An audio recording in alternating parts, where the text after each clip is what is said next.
Hello? Hi TGV, this is Arnold. How are you doing? Arnie! Hi, how are you? I'm fine, thank you. My secretary told me you wanted to speak to me about doing an interview about watches. Yes, I'd be honored if you'd appear on my channel. We could just talk about watches. I'd fly you out to Philly, whatever's convenient for you, man. It would just be tremendous if you could do it for me. No can do, amigo. I'm in the middle of shooting the next Terminator movie. Seriously? Another one? Didn't you just make a Terminator movie?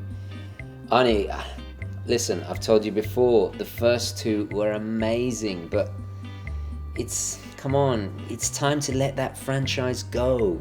Yeah, of course, TGV, but it's just to pay the bills. I have to be able to support my new project. I'm really excited about it. Oh, okay. Are you getting back into politics? Much better than that. Poetry. Poetry? Yes, my next book. Okay. Listen to this. I wandered lonely as a bird that sits on high while dropping a turd. When all at once I saw a crowd. They looked up and saw I was well endowed. Beside the lake, beneath the trees, I flutter and dance with the chimpanzee. I like the clever twist on Wordsworth. It's very clever. Be quiet, TGV. I'm not finished. Oh. I like big trucks and I cannot lie. I made endless Terminator movies that never die.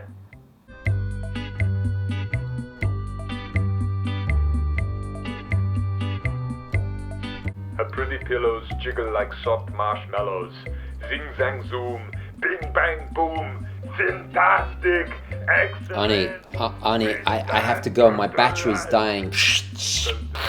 You're breaking up. I can't. I'll call you. Okay. Come on.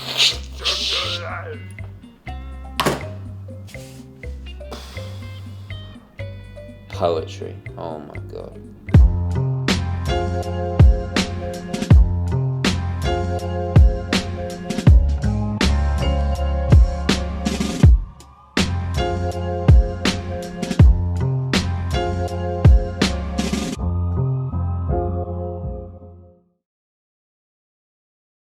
The life of Arnold Schwarzenegger is a fascinating one and marked along the way by some amazing watches both on and off screen. Born in Austria in 1947, Arnold moved to the United States at the age of 21 to pursue his dream of bodybuilding. This dream became reality in 1970 when he won his first Mr. Olympia title, one of 7 titles over the subsequent decade. From bodybuilding, acting followed when Schwarzenegger got his first big break playing Hercules in the blockbuster Hercules in New York. His commanding physical stature made him perfect for starring in other big hits such as Conan the Barbarian, Commando, The Running Man, Total Recall, and many others. But perhaps he will forever be best known for his leading role in the Terminator franchise. With his massive success, the larger-than-life star would move into politics in 2003, when Arnold successfully ran for American public office and was elected as governor for California, a post he held for over 7 years. Throughout this time, Arnold has become something of a wristwatch icon, collaborating with many brands and even influencing global trends. This culminated in 2015 when he released his own brand of affordable Swiss-made pieces. These extravagant and gargantuan 45mm to 58mm watches were inspired by many of his iconic roles. Over the years, Arnold has worn everything from dressy Frank Muellers to oversized Invictas and everything in between. But today I'm going to focus on the 6 brands he's worn the most over his illustrious career. A fantastic watch from Japan that always says, I can. I wore one to beat the predator, and again when I met my creditor. Strap one on and be a man. Before his penchants for big, bold, boisterous watches started, there was of course Seiko. We cannot discuss Arnold without talking about the watch that has become so synonymous with him, it is even referred to as the Arnie in watch circles. The Seiko H558 diver, that incidentally I have reviewed on the channel a few years ago.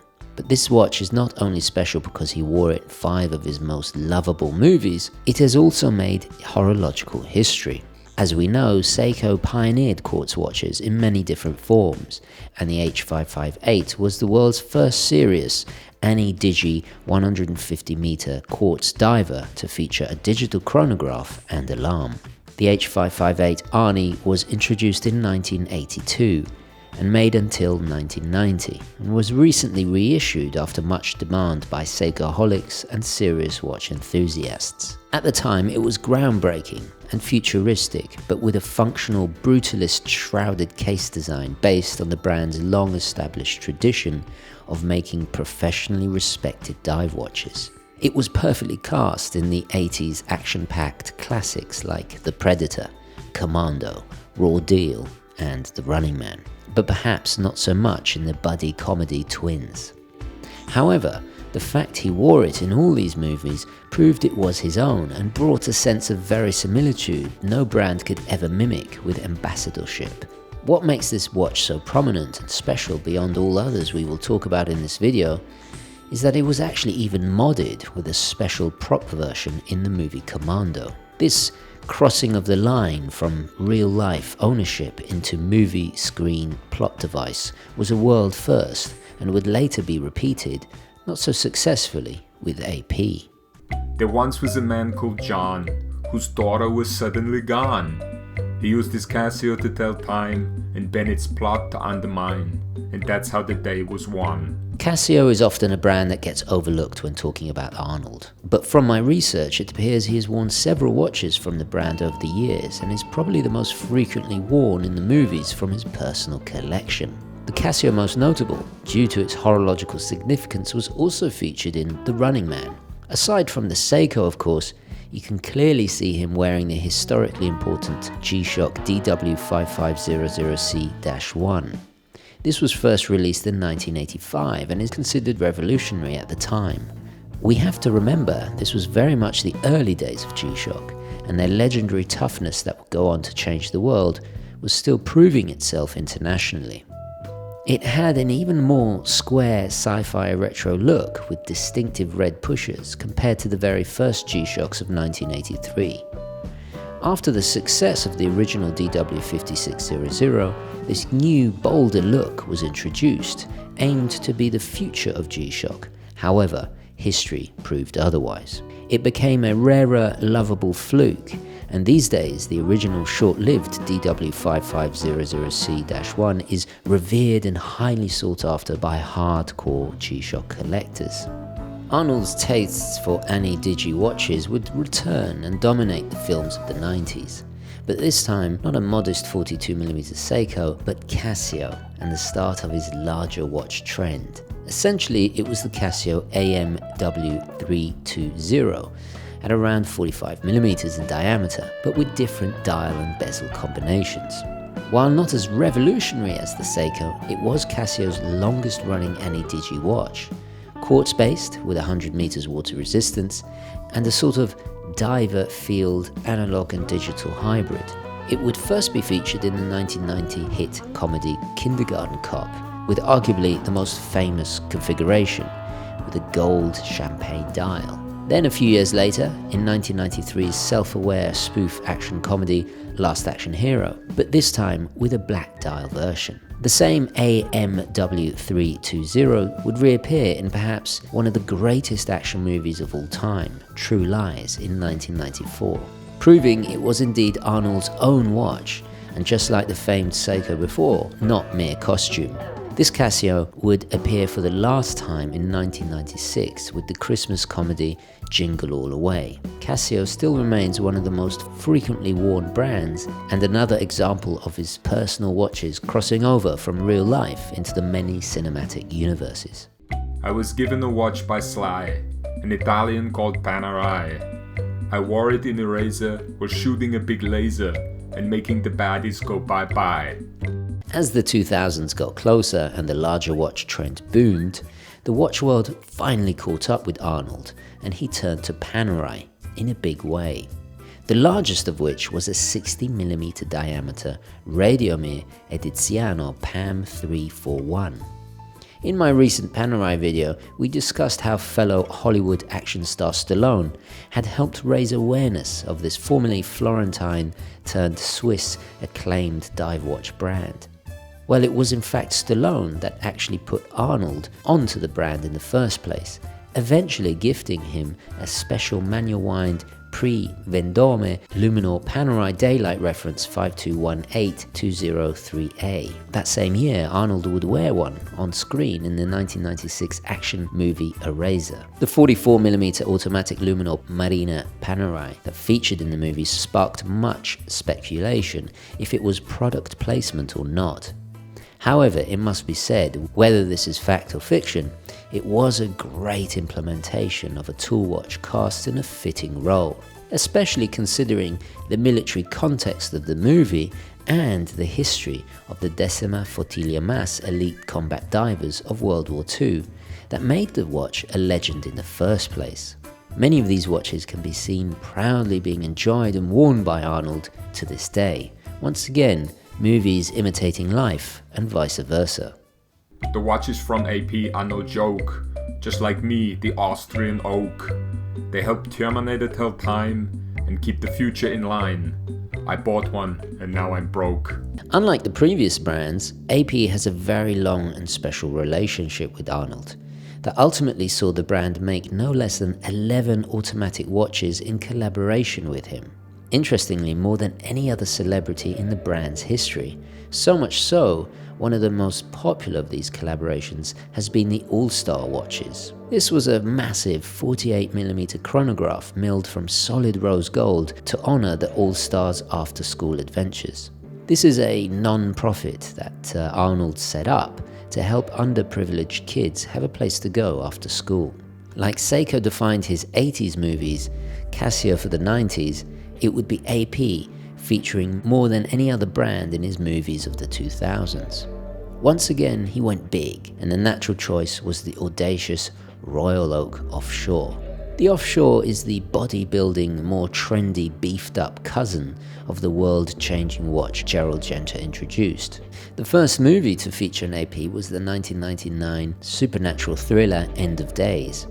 Arnold himself actually requested an all-black PVD look with yellow dial details, and so AP naturally obliged with a 500-piece limited edition. Next was a very brief appearance in the 2002 action drama Collateral Damage, but it was not until 2003 that the Royal Oak Offshore featured the most heavily in Arnold's third portrayal of his most celebrated role in Terminator 3. In the past, I have criticized this film for its uncomfortable fourth wall breaking shots of the Offshore. Audemars Piguet capitalized on this by releasing a limited edition T3 specially for the film. But in hindsight, as you know, I adore AP, and so all is forgiven, mainly because this watch became a favorite of Schwarzenegger outside of the silver screen, and that genuine appreciation makes it cool in my book. Many more watches with AP followed, too many to mention, including some highly complicated perpetual calendars that didn't do so well, and even a watch to commemorate his governorship. But it all culminated in 2011 with the release of the Royal Oak Arnold Schwarzenegger, the Legacy Chronograph Edition. This was a thank you of sorts from AP, manifested in a 48mm pink gold and black ceramic piece that became an instant collector's item, with only 1,500 being manufactured and sold worldwide. A history we all regret, but a watch that's hard to forget. Built tough as a tank, with lots of money in the bank. Buy one at Watchbox's internet. Now we come to the rarest and most unusual of all his watches, the U-Boat U1942, and one of only 29 ever made. U-Boat is an Italian retro military instrument inspired dive watch brand from designer Italo Fontana. It shares an unapologetically highly legible design theme similar to Panerai, and therefore the obvious choice. But this watch is not just industrial looking for the sake of it. It features an extendable crown that is designed to be operated underwater while maintaining its astonishing 400-meter water resistance. This is one serious bit of kit and is powered by a manual wind 6497 caliber Swiss Unitas movement, housed in a grade 5 titanium case in a gigantic 64.4mm wide diameter. This beast of the deep was worn in the more recent Expendables movie in 2010, but just like so many of his watches, can be spotted on his wrist more often off screen. I wore Rolex in raw deal, with an undeniable appeal. It's tough to wear the crown when everyone wants to take you down, but this brand will never lose its seal.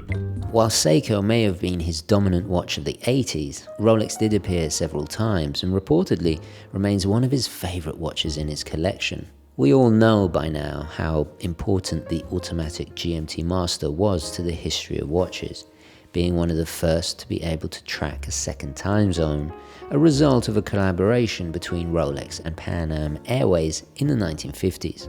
Arnold has been seen sporting a yellow gold version of this luxury watch since his very early acting and bodybuilding days, when he first lived in the United States. I suspect, like many purchases to celebrate newfound success, he naturally went with a gold Rolex. But what is interesting is how he used this watch to great effect in the early movie Raw Deal. In this 80s action movie, he played a former FBI agent who agrees to help infiltrate the Chicago Mafia. While he is possibly the world's least convincing wise guy, it was a nice touch seeing him switch from the Seiko H558 to his own Rolex GMT to complete the disguise. Again, we see a watch playing a part in the movie costume, something in these modern times of product placement we simply do not see. As for the exact reference, well, one cannot be certain, but considering it was the mid-80s and it had an all-gold Jubilee bracelet, I would place my bets on the reference 16758. A handy piece to have if you're like me, you live in the USA, but you still have family back in Europe you might want to keep track of. Okay guys, so I'm going to leave it there, but before I go, I'd love to hear your suggestions, what you think Arnold should get next. Personally, I'd love to see him return to Rolex with the Sea Dweller. I think he's certainly got the wrists and the taste for it. Possibly even a Sky Dweller, who knows? Anyway, let me know your suggestions in the comments below. I'd love to hear that.